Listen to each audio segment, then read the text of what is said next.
Hello everyone. आप लोगों का एक प्रश्न था कि विक्रम धसा प्रेम के 12, ये जो पंक्ति है ये मंझन की है, शुक्ल जी की बुक में दिया है। तो ये मंझन की नहीं है, ये पद्मावत की जायसी से है। आप लोग समझने में मिस्टेक कर दे रहे हैं, सही से समझ नहीं पाए हैं। देखिए यहाँ पे लिखा है, क्या लिखा है कि पद्मावत में जायसी ने अपने पूर्व के बने हुए इस प्रकार के काव्यों का संक्षेप में उल्लेख किया है।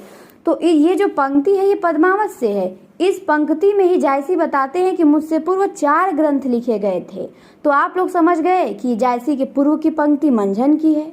गलती समझ लिए, समझने में फेर है। मैंने कहा ना ये जायसी की पंक्ति है, यहाँ पे स्पष्ट दिया है। तो हो जाता है कभी कभी समझने में, बुक कुछ और समझाना चाह रही है, आप कुछ और समझ लिए।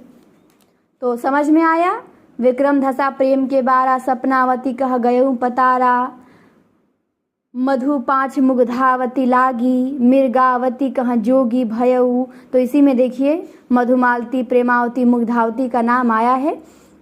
तो पद्मावत में ही तो बताए हैं जायसी इस पंक्ति के माध्यम से कि मुझसे पहले 4 काव्यों का उल्लेख हुआ है। यहाँ पे दिया भी है कि इन पद्यों में जायसी के पहले 4 काव्यों का उल्लेख है।